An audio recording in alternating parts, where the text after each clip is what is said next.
কেউ তো লুঙ্গি খুলে প্যান্ট খুলে লুঙ্গি পরছ, দাড়িটারে কামাইয়া চুলে কলপ লাগাইছ, মাসের উলামায়ে কেরামদেরকে হামলা করেছ, মামলা দিয়েছ, চক্রান্ত করেছ, ষড়যন্ত্র করেছ, উলামায়ে কেরামদেরকে জমিন থেকে বিদায় করতে চেয়েছ। দিন শেষে তাকিয়ে দেখো আমরা উলামায়ে কেরাম আজও রাজা বাদশার মতো করে কথা বলি। ময়দানে হাজারো লক্ষ জনতা আমাদের কথা দিলের কান লাগিয়ে শুনে। আমরা মাথা উঁচু করে কথা বলি, গলা উঁচু করে কথা বলি, বুক টান করে কথা বলি। তোমরা যারা মামলা করেছো, হামলা দিয়েছো, কলা পাতার বিছানায় ঘুমিয়েও বাঁচতে পারো না।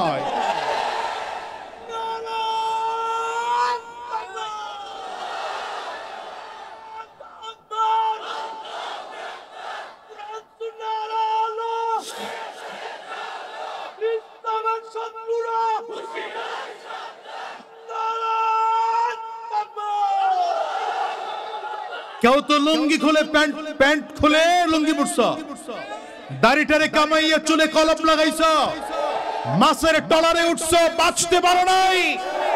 আয় বলো বাঁচতে পারো নাই, ঠিক কি না কও? উলামায়ে কেরামদের বিরুদ্ধে চক্রান্ত আজকের থেকে না, বহু আগ থেকে চলতেছে।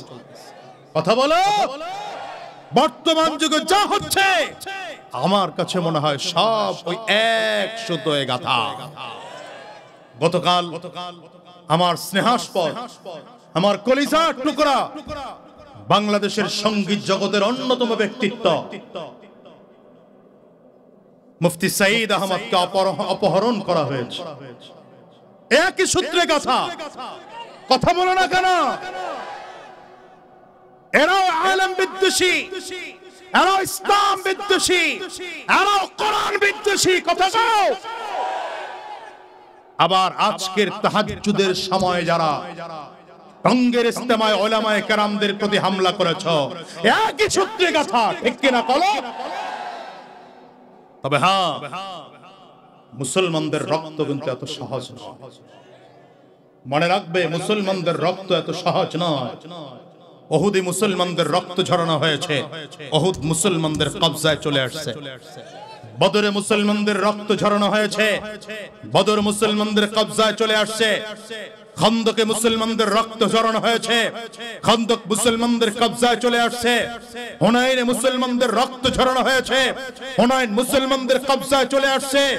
আরে মক্কায় মুসলমানদের রক্ত ঝরানো হয়েছে, মক্কা মুসলমানদের কবজায় চলে আসছে। টঙ্গী ইজতেমার ময়দানেও যারা উলামায়ে কেরামদের রক্ত ছড়িয়েছে, আজ হোক কাল হোক, টোটাল ইজতেমার ময়দান উলামায়ে কেরামদের কবজায় চলে আসবে, উলামায়ে কেরামদের কবজায় চলে আসবে। দুই হাত উঁচু করে চিল্লায় বলো ঠিক কিনা?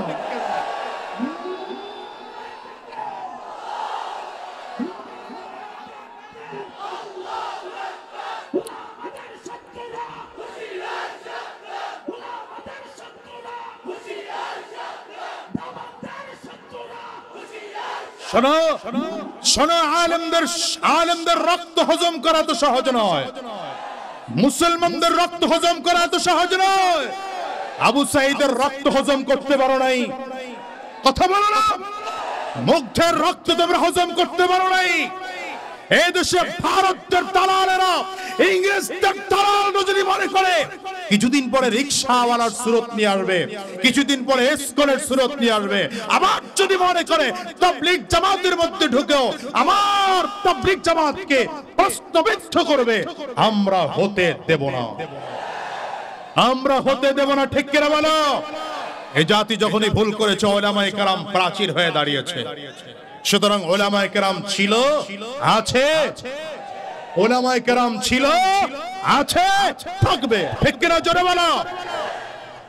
উলামায়ে কেরাম আগেও পালায় নাই, এখনো পালাচ্ছে না। আলহামদুলিল্লাহ, পালাবেও না। ঠিক জোরে বলতে পারেন নাই। এবং উলামায়ে কেরামদের সাথে যারা ছিল তারাও পালায় নাই, আলহামদুলিল্লাহ। কিন্তু যারা বড় গলায় গলায় বলেছিল পালাবো না, কোথায় ওরা?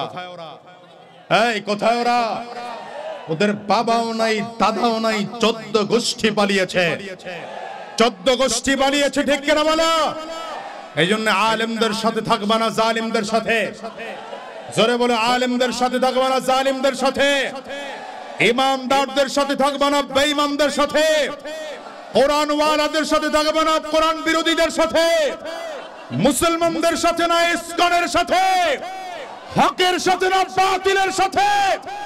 উলামায়ে কেরামদের সাথে থাকতে গিয়ে যদি আবার রাজপথে নামতে হয়, রাজপথে নামবো। রক্ত ছড়াতে হয়, রক্ত ছড়াবো। জীবনটাও যদি দিতে হয়, তৈয়ার কারা কারা আছো? দাঁড়িয়ে দাঁড়িয়ে আল্লাহকে দেখাও।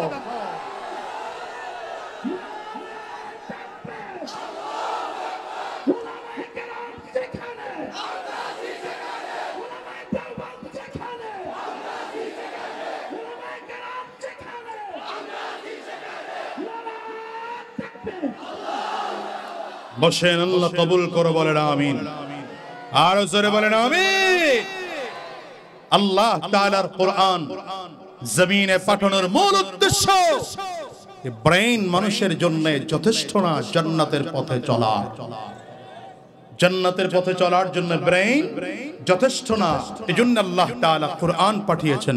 শুধু কোরআন পাঠিয়ে ক্ষান্ত হননি, আল্লাহ তাআলা উস্তাদ পাঠিয়েছেন। সর্বপ্রথম উস্তাদ কোরআনের সর্বশ্রেষ্ঠ উস্তাদ, গোটা জাতির উস্তাদ, আমার আপনার নবী সরওয়ারে দু আলম আহমদ মুজতবা মুহাম্মদ মুস্তাফা। চিৎকার করে জোরে বলেন সাল্লাল্লাহু আলাইহি ওয়াসাল্লাম। আমার নবীকে আল্লাহ তাআলা জাতির উস্তাদ বানিয়ে পাঠিয়েছেন। নবীজি নিজেই বলেন, বুইস্তু মুআল্লিমা, গোটা জাতির উস্তাদ বানিয়ে আমাকে পাঠানো হয়েছে। গোটা জাতির উস্তাদ কে? দেখছেন, কথা কয় না। গোটা জাতির উস্তাদ কে? আমরা সব নবীর ছাত্র। এখন যারা বসেছি আমরাও নবীর ছাত্র, যারা কথা বলেছি তারাও নবীর ছাত্র, সামনে যারা কথা বলবো তারাও নবীর ছাত্র। এই মাহফিলে গত বছর যিনি কথা বলেছেন তিনিও নবীর ছাত্র, আগামী বছর যিনি কথা বলবেন তিনিও নবীর ছাত্র। আমরা সব নবীর ছাত্র। আমাদের উস্তাদ কে? নবী মুহাম্মদুর রাসূলুল্লাহ। জোরে চিল্লায়া বলেন, নবী মুহাম্মদুর রাসূলুল্লাহ। আল্লাহ তাআলা কোরআন পাঠাইলেন, উস্তাদ পাঠাইলেন। কোরআনকে শরীয়তের ভাষায় বলে কিতাবুল্লাহ। কোরআনকে শরীয়তের ভাষায় কি বলে? আয় কথা বলেন, কোরআনকে শরীয়তের ভাষায় কি বলে?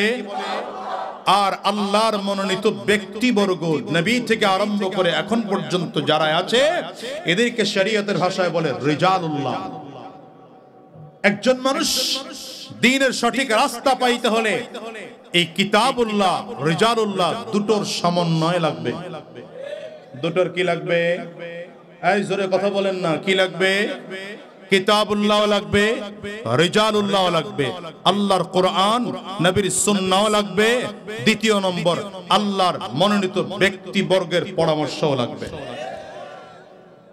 একদল আছে যারা কিতাবুল্লাহ ছেড়ে দিয়েছে, রিজালুল্লাহ নিয়ে দৌড়ায়। কি নিয়ে দৌড়ায়? এরা বলে বাবার দরবারে মুরিদ টুরিদ হইলে আর কিছু লাগে থাকে না। কে আসেনি এমন একদল?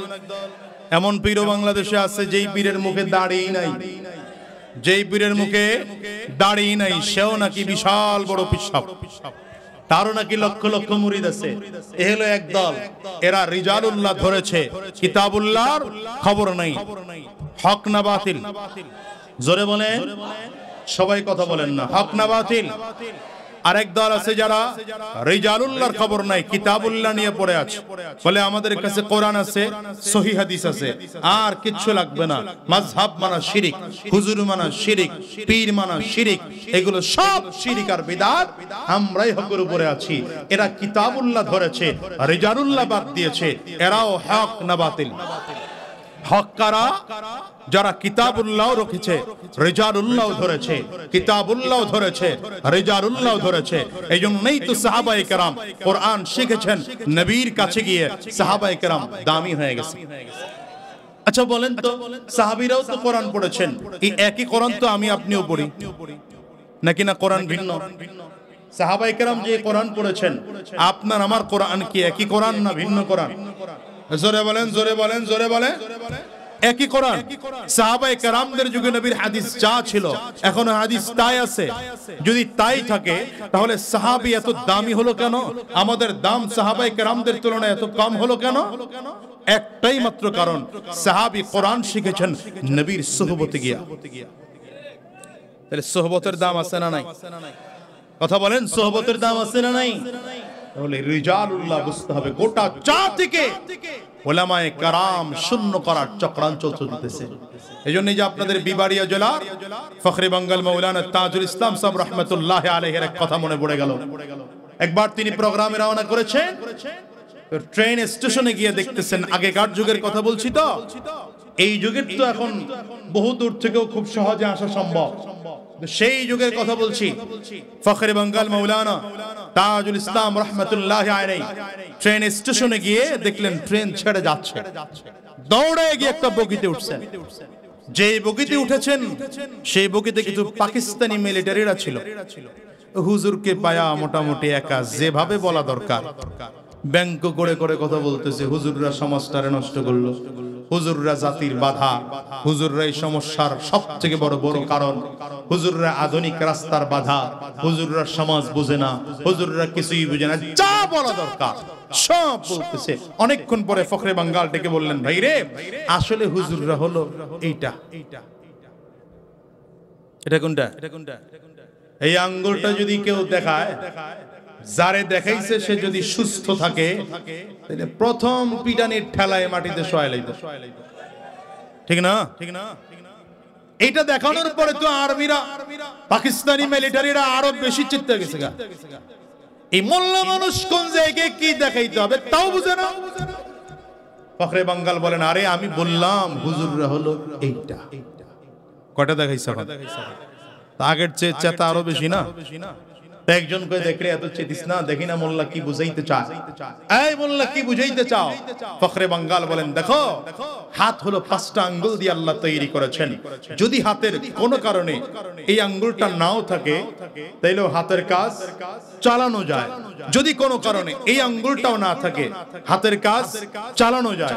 কোনো কারণে যদি এই আঙ্গুলটা না থাকে হাতের কাজ চালানো যায়, অথবা যদি এই আঙ্গুলটা না থাকে হাতের কাজ চালানো যায়। যে কোনো একটাই 4 আঙ্গুলের মধ্যে যে কোনো একটা আঙ্গুল যদি না থাকে হাতের কাজ চালানো যায়। কিন্তু যদি বুড়া মেয়া না থাকে, কন কন কন কন কন ডাইরেক্ট কি চামচ? কাঁটা চামচ, ঠিক না? না পারবেন লবণ নিতে, না পারবেন ভাত নিতে, না পারবেন তরকারি নিতে, না পারবেন কিছু ধরতে।